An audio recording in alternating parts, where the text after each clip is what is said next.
Today, I want to talk about a little trend that I've seen growing over the last few years, and that's our newfound love and enjoyment of bad movies.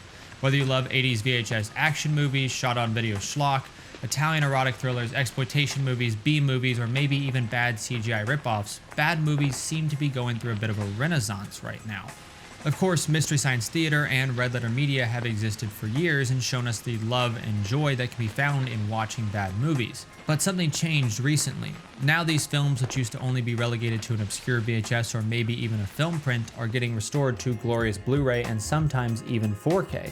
A process which used to only be reserved for Citizen Kane, Godfather, and other prestige films. The directors of these bad movies are also being talked about as auteurs, and their movies have become cultural touchstones. Now, I don't want to speculate about the whys behind this change in our culture because I have no doubt that is a very, very tangled web that has something to do with Red Letter Media, The Room, internet, and memes. Instead, I want to focus on the renewed value we're seeing in these films and why we are seeking them out in addition to our rather standard diet of art. Now, before we begin, I want to make sure that we're on the same page here. There is such a thing as an objectively bad movie and an objectively bad choice.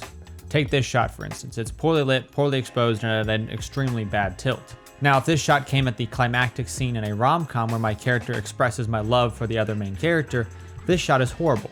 It feels dingy, sort of sick, dark, and its tilt gives it an odd, eerie vibe. So by that token, it's a bad shot. It's a bad decision. But by the same token, this is a great shot in this video because it displays my point perfectly.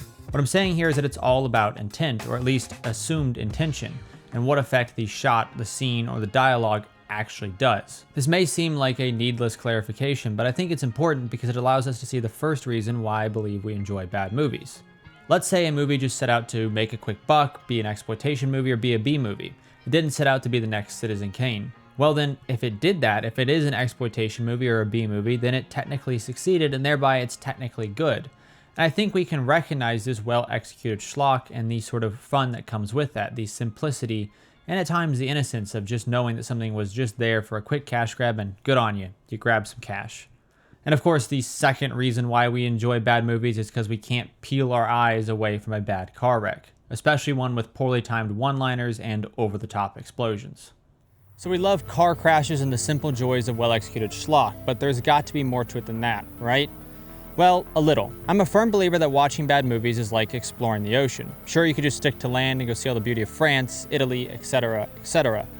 Or you could venture out past all these old, worn-out facades, and at times, it will be rough. At times, you'll wish for another human face, another good movie. Most of the time, you'll just be staring at a very repetitive shade of blue with slight variations. But at some point, you'll find a little uncharted island, see the beauty of a whale, or maybe even a creature unknown to most people. I think there's something about the joy of discovery captured in watching bad movies, not just in the fact that you're watching stuff no one else has ever seen, but also in the discovery of moments of genius, of new ways to use a camera, to act, to structure a film, or just possible stories that could be told. Just like the explorers of old will be stumbling through a lot of weeds, but at some point will come upon an ancient ruin. But that's just the tip of the iceberg here, because I think there's also a literacy element to why we enjoy bad movies. There's only so many times that we can see a well-exposed and at least semi-well-composed shot before they begin to become average. We know exactly what they mean as soon as they appear. But what the hell does this mean? At first, it means nothing, just like my little jaunt in the forest earlier in this video meant nothing. But after a few more bad movies, you'll recognize eager-eyed delusion in the bad special effects, and in the forest, you'll see a free, or at least very cheap, filming location that can fit into legitimately whatever story you're telling. This has something to do with discovery again, but to me it's more of a literacy or a learning problem, because as we've learned to tell what a low angle, high angle, Dutch angle shot meant, there is a whole new vocabulary of bad. It's technically a never-ending vocabulary because people will always find a new way to mess things up. And this will keep you coming back to the classroom of bad movies day after day. After all, it's much easier to mess up than make the next Godfather. It's a new frontier out there, a frontier of black tank tops, ambition, and delusion. And I myself have traversed a small way into this land, so past just the simple joys of discovery, here are a few more things to keep your eyes peeled for. If you're more of a film viewer than a filmmaker, I would recommend keeping fun as your main objective. If something is causing you physical pain to watch, just go ahead and turn it off. Unless, of course, for some reason you enjoy that pain or you're forcing someone else to share in that pain with you, in which case I guess you're technically having fun. I also believe there's an opportunity here to develop our taste in actually good movies. I don't know about you, but for me, whenever I began watching more and more movies, I struggled to understand other people's critiques. They said the scene was slow, the pacing was off, that line of dialogue was bad, or that shot was poorly composed, and I sorta got what they meant, but I enjoyed watching that movie just as much as I did another. But then I saw something that was edited like this for no apparent reason. And after I saw that, I now had an outer boundary. That was definitely bad editing. And now, over time, I've been able to work that boundary in and have a more nuanced and refined opinion, and be able to spot good and bad editing much more easily. What about all of us filmmakers though? Well, for us, I'm gonna remove the fun goal entirely. We shouldn't hate ourselves, but seeing a little bit of everything should be our top priority. The more you see, especially the stuff no one else has seen, the more unique your vision will be. For instance, I went dumpster diving through Amazon Prime last month and I found very little, in all honesty, but there was a cool way to end a movie in Blue Summer. Rather than just simply put the end, it said the end of Blue Summer. It spiced things up a little bit and served as a great cap to the story, as summer was literally ending in the movie.